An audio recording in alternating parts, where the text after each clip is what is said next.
Patrick Swayze wasn't just some Hollywood face.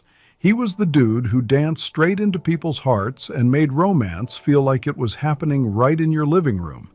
He had that smile that could calm a whole crowd, even when life was hitting him with pain nobody else could see. But behind that charm was a man quietly wrestling with a fight the cameras would never catch. His final words, whispered so softly they barely reached the room, held more power than any standing ovation he ever got. They showed the world who Patrick really was when the spotlight finally dimmed. Please subscribe. It means a lot to me and costs you nothing. Everything changed in early 2008 the moment he got that diagnosis. At 55, he was still moving like a man in his prime, respected, admired, and looking unstoppable on the surface. He had just wrapped filming the pilot for The Beast, a gritty show where he played an FBI agent who wasn't scared to bend rules if justice demanded it. The role showed off that classic Swayze fire, that mix of grit and heart that made him unforgettable. But while he kept flashing that familiar smile and steady confidence, something inside his body had already started turning against him. It all began as a dull ache in his stomach, the type of pain most folks would blame on long days or a rough meal, but this ache didn't go away. It got worse during filming, sometimes dropping him to his knees between scenes. His friends begged him to get checked out, and when he finally did, the truth was brutal: pancreatic cancer, one of the toughest killers in medicine. When the doctors told him, they didn't sugarcoat it. The cancer had already spread, leaving him with a survival window of 6 months to 2 years, if he was lucky. For a man who lived life with discipline, strength, and nonstop energy, it didn't even feel real. But Patrick didn't explode or break down. His wife, Niemi, later said he just sat there, quiet, taking every word in before he nodded. It wasn't denial, it was a powerful kind of acceptance wrapped in pure strength. That same day, he started talking treatment plans and agreed to begin chemo right away.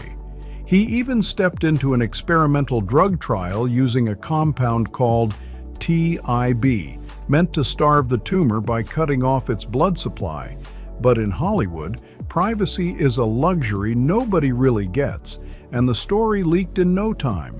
By January 2008, tabloids were already predicting his death. Photos of a thinner, exhausted-looking Swayze were splashed across magazine covers everywhere. But even with the world watching, Patrick handled every interview with calm control. "I'm not finished," he said with steady confidence. "I have a lot more living to do." Instead of hiding, he kept showing up. He worked through the pain, determined to finish The Beast, refusing to let illness slow him down, even when it became agonizing. "I'm a miracle," he told Barbara Walters in 2009. "I'm not giving up without a fight." And right then, the world finally understood the kind of man Patrick Swayze really was. A star, yes, but also a warrior with a spirit that refused to break. When he stepped back onto the set of The Beast in late 2008, everyone froze in disbelief. He looked thinner, paler, and clearly hurting, but his energy still hit the room like a spark that wouldn't die. He showed up earlier than everyone else, never asking for shortcuts or special treatment, not once. 12-hour filming days became his normal, even while his body was battling the rough effects of chemo between takes. And he wouldn't touch strong pain meds while working because he didn't want anything messing with his performance. Director Michael Dinner later said Patrick was never late and never complained. If you didn't know he was sick, you'd never guess it. Behind the scenes, his wife Niemi held him up like a pillar. She drove him to work at sunrise, organized his meds, waited while he filmed, and guided him through every rough moment. When people asked why he refused to stop working, Patrick's answer was simple but powerful. "Because when I work, I feel alive." Acting wasn't just his career, it was his fuel, the thing keeping his mind away from the shadow of death. But while he fought to keep his dignity, the media didn't give him the same respect. Tabloids blasted cruel headlines about his weight, mocked his appearance, and even claimed he had already passed away months before he actually did. Patrick didn't hide from it either.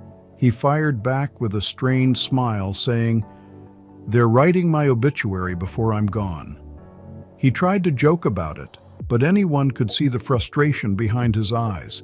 He wanted privacy, not pity.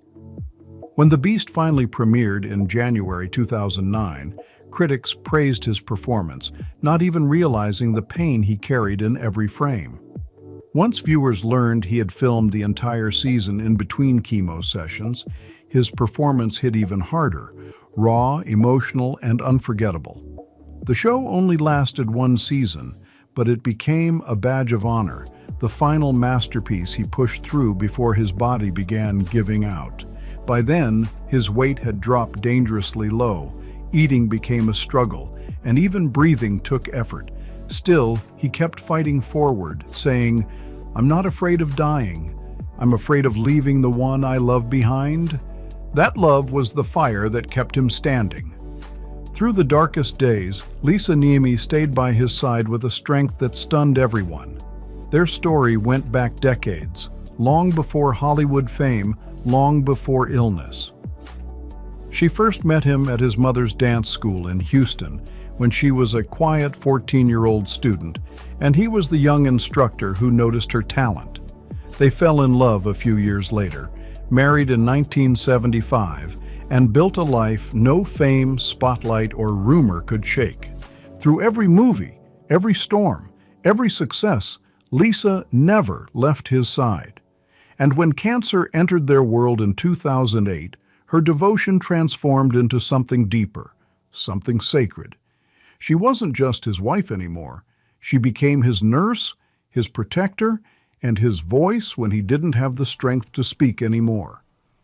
Every morning started with the same soft routine, Lisa checking his temperature, setting up his meds, helping him move when his body felt too heavy to control. In her memoir, Worth Fighting For, she wrote that they lived each day like it might be the last, even though neither of them dared to say those words out loud. Their Los Angeles home slowly turned into a quiet fortress of strength, a place where pain mixed with peace and every moment felt precious.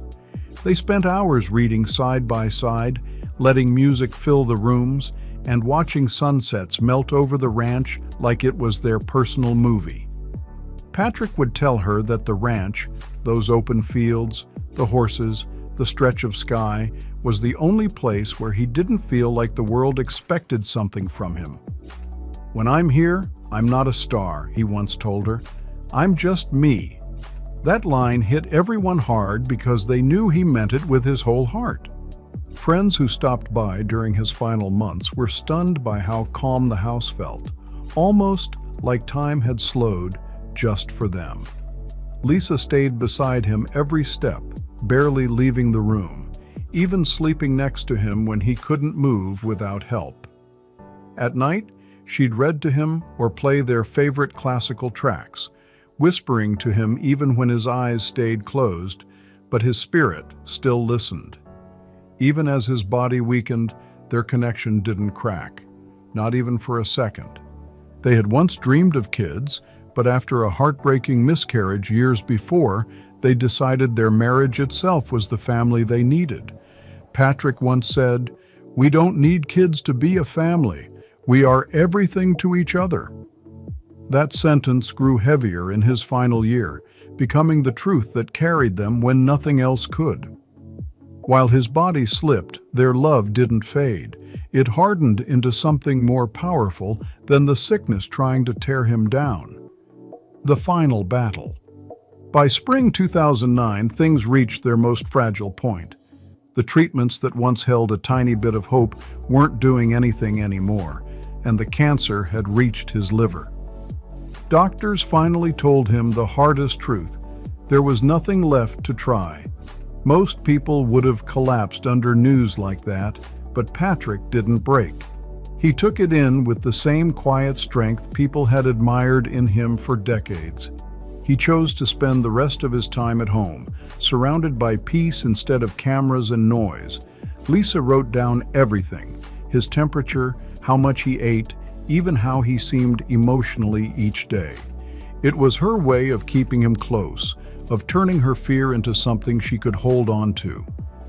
She never heard him complain, she later wrote. Even when you could see the pain settling into his body, Patrick would still try to comfort her, whispering little reassurances as if he wasn't the one suffering.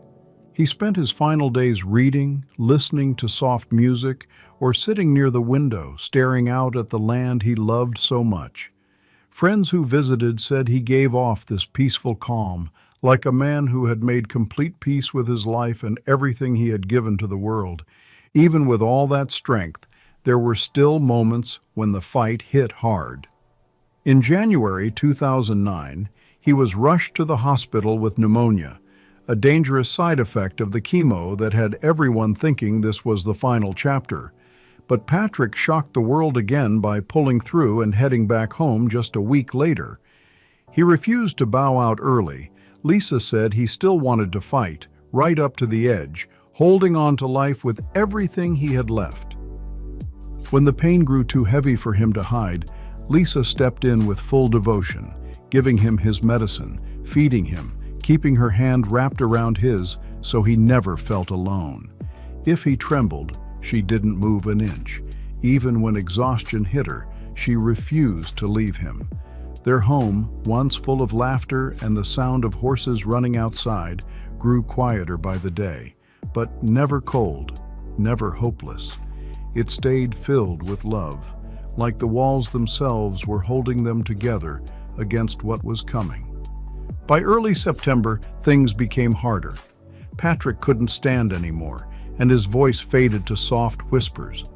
But even then, he would look at Lisa and smile, the kind of smile that said everything words couldn't reach. It was a whole conversation in one expression, a final reminder of what they meant to each other. The last words. The afternoon of September 14th, 2009 was unbelievably quiet, the kind of stillness that makes you feel like the whole world stopped moving for a moment. Patrick Swayze lay in his bed at home in Los Angeles, the same place where he'd found peace with Lisa for so many years. Sunlight slid through the curtains, touching the room with this warm, soft glow, and time felt like it slowed to a crawl. His breathing was slow, his eyes half open, but there was no fear, just calm, like a man who had finally reached a place of peace. Lisa sat beside him, holding his hand like she had every single day through the entire fight. In Worth Fighting For, she wrote that he was too weak to talk much, but at one quiet moment she leaned down and whispered, "I love you." For a second, his lips moved, and he whispered back, "I love you." Those were the last words Patrick Swayze ever spoke. They were simple, without fancy extras, but they carried his whole life, every victory, every heartbreak, every dream, every battle, packed into 3 soft words. Lisa said she knew right then that he had finally let go, finally found peace. Just a few minutes later, Patrick took his last breath at 57 years old. There were no cameras, no reporters, no Hollywood spotlight, just 2 people who had spent nearly 35 years loving each other in ways the world never fully saw. Lisa stayed with him long after his heartbeat faded, resting her head on his shoulder and whispering those same words again and again. "I love you."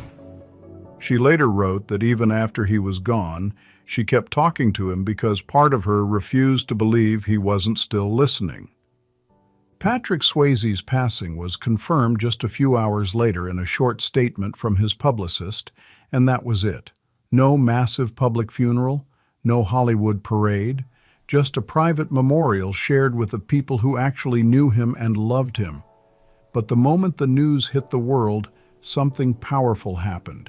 Fans rushed to the Dirty Dancing filming spots, lighting candles, leaving flowers, and writing notes that said, "Nobody puts Patrick in the corner." It wasn't just the loss of an actor, It felt like the world had lost a man who carried himself with rare grace, even in the darkest moments. The legacy lives on. After his passing, Patrick's legacy didn't fade for a second. It actually grew stronger. To millions, he wasn't just a celebrity. He was the blueprint of discipline, humility, and courage wrapped into one human being. His iconic roles in Dirty Dancing, Ghost, Point Break, and Roadhouse still hit just as hard today, each one reminding viewers how deeply he poured himself into every character he touched. Not long after he left this world, Lisa Niemi released her memoir, Worth Fighting For, in 2012, a raw and powerful look into their love story and the painful final stretch of his journey. But the book wasn't built on sadness, it was built on strength. She described him as a man who met death the same way he met life, with courage, humor, and love. Her words gave millions of fans the closure they'd been silently craving. In November 2009, a memorial stone was placed at the Mountain Lake Hotel in Virginia, the legendary spot where Dirty Dancing was filmed. It quickly turned into a pilgrimage site. Fans from all over started showing up every year, leaving letters, flowers, even dance shoes to honor him. It became a place where people whispered thank yous for the joy he gave them. And in 2024, the world got the emotional documentary I Am Patrick Swayze, filled with heartfelt interviews from Jennifer Grey, Demi Moore, and his brother Don Swayze. Jennifer said something that stuck with everyone. Patrick didn't play good men, he was one. That simple line hit like truth carved in stone. Lisa didn't disappear into grief either, she stepped forward. She became an advocate for the Pancreatic Cancer Action Network, fighting for awareness and research so others might have a better chance than Patrick did. In 2023, she was honored with the Spirit of Hope Award, dedicating it to Patrick's memory. In her speech, she said, "I couldn't stop him from leaving, but I can make sure he never disappears." Those words shook the room. Even now, Patrick's legacy keeps moving through the world. His song, She's Like the Wind, still floats across radios and playlists everywhere. His movies stay timeless, and his story inspires anyone who's ever faced something that felt unbeatable. He showed us that love is louder than fear, and that even when death comes close, a person can still teach others how to truly live. Patrick Swayze's story isn't just about losing someone, it's about the courage to live fully, to love fiercely, and to face the unthinkable with a kind of grace most people only dream of. His final words weren't rehearsed or dramatic, they were real, spoken by a man who had already given the world everything he had. Even in those last seconds, he reminded us what matters most, the people we love and the moments we share. So now we want to hear from you. What's your favorite Patrick Swayze moment? The one that still makes you smile or even gets you emotional today? Drop it in the comments below. And if this story touched you, don't forget to like, share, subscribe, and hit that notification bell so you never miss stories from Golden Scape that celebrate unforgettable lives and the legacies that never fade. Because some names never disappear, and Patrick Swayze is one of them.